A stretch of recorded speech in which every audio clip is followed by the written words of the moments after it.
తాకట్టులో ఉన్న బంగారాన్ని విడిపించి ఆ రోజు ఆన్లైన్ రేటుకే మేము కొంటాం. Sharma gold company. Even though recent గా సీతారామంలో కూడా చరణ్ గారు చరణ్ గారు చాలా నచ్చింది నాకు. యాక్చువల్లీ చరణ్ గారితో ఒక షో జరిగిందనమాట బర్మింగ్హామ్ లో, నేను వెళ్ళాను. We were singing. అయితే ఆ పాట పాడమని అడిగేటప్పుడు I can see that Balu garu flavour in Charan గారి వాయిస్. అసలు వింటున్నప్పుడు ఓ సీత అని ఆయన అన్నప్పుడు ఇలా ఒకసారి చూసి బాలు గారి లాగా అనిపించింది అనుకున్నాను. That's what I was telling Charan గారు ఆల్సో. అండ్ మీరు ఫస్ట్ పాడుతా తీగ కూడా విన్నర్ కదా, ఫస్ట్ విన్నర్ మీదే కదా? అంతేనే అండి. ఫస్ట్ దట్ ఈస్ హౌ నేను బాలు గారిని కలవడం. అసలు దట్ వాజ్ గ్రేట్ ఎక్స్పీరియన్స్. ఆయనతోటి స్పెషల్ ఇది అటెన్షన్ ఉండింది. అంటే he always use to encourage చేసేవారు బాగా. నేను ఎప్పుడు నవ్వుతూనే ఉండేదాన్ని ఆయన దగ్గర. So he use to really like that. And ఆయనతో చాలా చాలా మెమరీస్, మంచి మంచి మెమరీస్, ఆయనతో పాడడం, ఆయనతో ట్రావెల్ చేయటం అనేది అదృష్టం.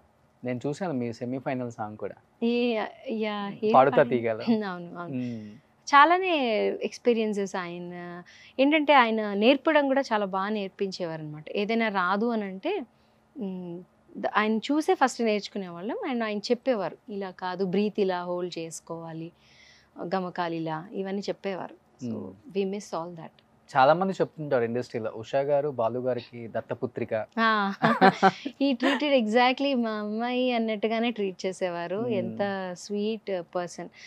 బాలు గారితో అందరికీ మంచి మంచి ఎక్స్పీరియన్సెస్ ఉన్నాయన్నమాట. ఎవ్రీ సింగర్ హ్యాస్ గాట్ ఒక మంచి ఎక్స్పీరియన్స్. ఎందుకంటే అందరినీ అలా గుర్తుపెట్టుకుంటారు, అందరికీ అలా సజెషన్స్ ఇస్తారు, వాళ్ళతో బాగా బిహేవ్ చేస్తారు. ఆయన కోపం తెచ్చుకున్న సందర్భాలు నాకు తెలియని కూడా తెలియదు. So very rare. So yeah, I think US వెళ్ళినప్పుడు కూడా మీ కెరీర్ గురించి ఆయన ఎక్కువ బాధపడ్డారు, చాలా సార్లు చెప్పారు, ఇలా కాదమ్మా నువ్వు ఇంకా పాడాలి, ఇంకా చాలా లైఫ్ ఉంది, ఇండియా వచ్చేసే, చాలా పాపం గాబరు పడ్డారంట కదా అప్పుడు. చాలా సార్లు అడిగారు, ఎందుకమ్మా ఇక్కడ ఉంటున్నావు, వెనక్కి వచ్చేసి అంటే మాకు ఫ్యూ రీజన్స్, గ్రీన్ కార్డ్ రావాలి అండ్ కొన్ని అదర్ రీజన్స్ వల్ల మేము అక్కడ ఉన్నాము. అందుకనే నౌ వి ఆర్ బ్యాక్. ఇండస్ట్రీలోనే ఆల్మోస్ట్ ఆయన పాటలు విని ఆయన గుర్తు చేసుకునే వాళ్ళే తట్టుకోలేకపోయారు ఆయన బంధాన్ని. As a family member, as a like daughter, ఎలా అనిపించింది మీకు? చాలా చాలా బాధపడ్డామండి అప్పుడు.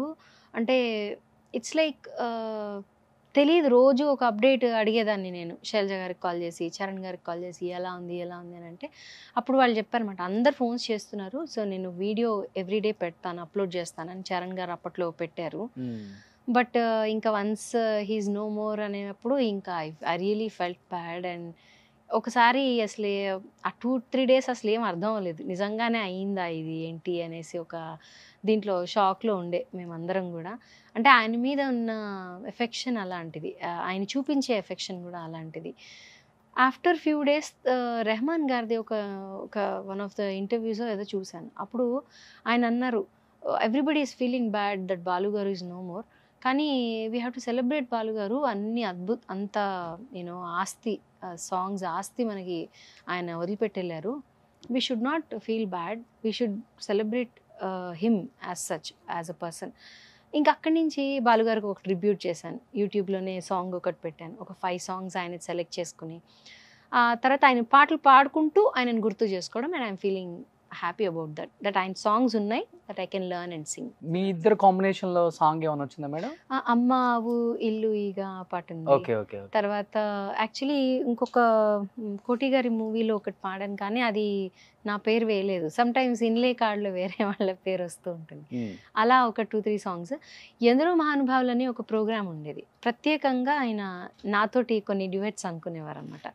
అందులో ఒక పాత పాట ఎంత మధుర సీమ అని ఒక సాంగ్, అది ఏఎం రాజా గారును జానకి గారు పాడారు. నువ్వు నేను ఇది పాడాలి ఖచ్చితంగా అని పాడినప్పుడు చాలా ఎంతో మురిసిపోయారు ఆ పాట నేను నేర్చుకుని పాడినప్పుడు.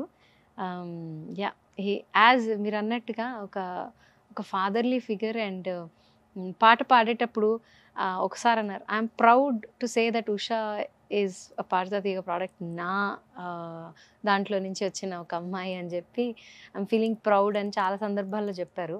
అన్నట్టు చిన్న వాళ్ళకు కూడా గౌరవం ఎక్కువ ఇస్తారు ఆయన.